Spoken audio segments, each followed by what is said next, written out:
prišli tam tí poslovia na dvor a každý z nich hovoril posol nemecký, ktorý hovoril o západnej viere kresťanskej, posol z Byzancie, ktorý hovoril o pravoslavnej viere, posol moslimský a taktiež zástupca judaistov práve z Chazarskej ríše. A on tam s nimi vedie tú polemiku, rozpráva, teda poslal svojich vyslancov, tí keď sa vrátili, tak mu referovali o tom, ako kde, čo je a s tým, že povedali, že keď sme boli v Konštantinopoli, tak sme nevedeli, či sme na nebi alebo na zemi, keď sme boli na tej bohoslúžbe. No a tam práve vyčíta, tam hovorí, týmto pýta sa týchto židovských misionárov, že kde je vaša krajina.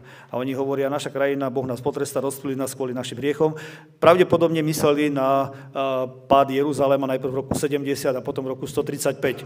Ale je možné, že mysleli aj na pád samotnej Chazarskej ríše, ktorá ešte ale existovala, keďže bol to obrovský štátny útvar, ktorý od Kaspického mora siahal popri úpäti Kaukazských hôr až ku Krymu, až k Čiernemu moru, veď Čierne more bolo nazývané Chazarským morom tiež a taktiež aj Azovské more nazývali Chazarským morom, arabskí vtedajší učenci a cestovatelia, čiže bolo to obrovské územie, ktoré siahalo až po Kyjev. Dokonca niektoré správy hovoria o tom, že samotný Kyjev bol vybudovaný Chazarmi, šejk Chorev a ešte jeden brat plus ich sestra Lebeď vybudovali mesto Kyjev. No je tam Choreb, to je hora, na ktorú išiel tento prorok Eliáš, keď utekal pred nepriateľmi. Čiže spájajú to s tým a navyše hovorí o tom už Jozef Flavius a potom Plinius starší, najvýznamnejší prírodovedec antiky, latinsky píšuci, hovoria o rieke Sambation, ktorá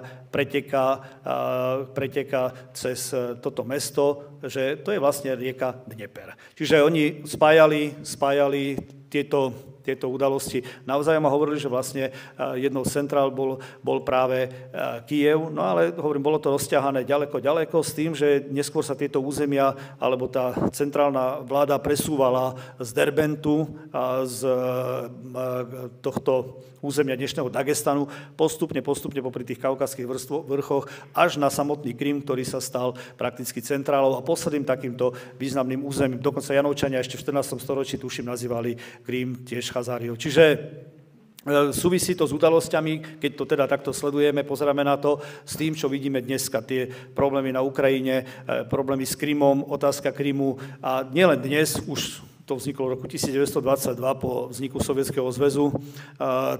decembra, myslím, 22 vznikol Sovietský zväz a píšu židovskí autori, niektorí píšu, ako Eduard Chodas, píšu o tom, že to bol projekt druhej Chazárie, Sovietský zväz, no a teraz je projekt tretej Chazárie, Ukrajina. Čiže preto to má takýto presah a preto tak niektorí sa tejto téme bránia. Je to o to ešte viacej zaujímavé, že v podstate my o vnútorných prameňov z Chazarskej ríše, to znamená samotných Chazarov, ktorí by písali o Chazarskej ríši, tie správy nemáme. Všetky správy, ktoré máme, sú autori, povedzme takto, sú to cudzinci, ktorí o tom písali. Arménski autori, čínsky autori, dokonca byzantskí autori, Konštantín Porfirogenétos, slovanskí autori, proste perskí autori, arabskí autori.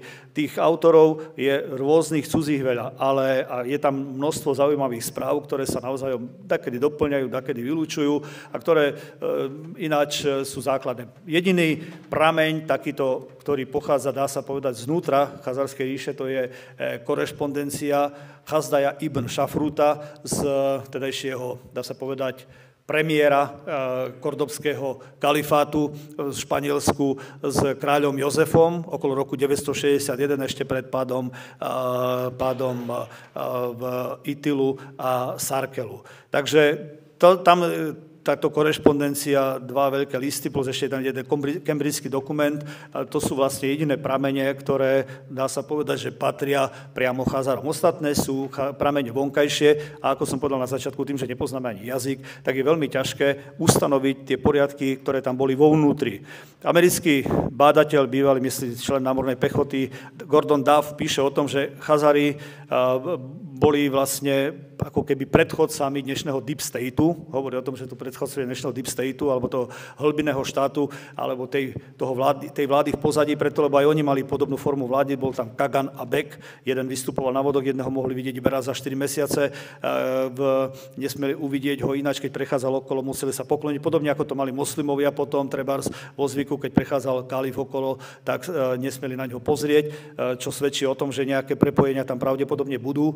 Takže že bol tu síce nejaký takýto oficiálny predstaviteľ, ale za ním bola tieňová vláda, ktorá o všetkom rozhodovala. Takže tento Gordon Duff rozpráva o tom, že oni mali vlastne tiež takúto tieňovú vládu a navyše svoje bohatstvo zhromažďovali zločinom tým, že prakticky kontrolovali hodvábnu cestu, ktorá išla z Číny do Európy a späť, a Jantarovú cestu, ktorá išla zo severu do Bagdadu. A tým pádom prechádzali tieto obchodné cesty cez Chazarskú ríšu, no a boli tam obrovské také oázy, kde si mohli tieto karavany, niekedy mali 700 tiav a podobne, oddychnúť aj so svojím tovarom. A Duff hovorí o tom, že neraz sa stávalo, že prepadávali týchto majiteľov týchto obrovských karaván a brali si ich identitu a pokračovali, najprv si všetko o tom zistili a potom pokračovali s tým tovarom ďalej a takto hromadili svoje bohatstvo. To môže pripomínať dnešný bankový systém. Čiže jednoducho boli to takéto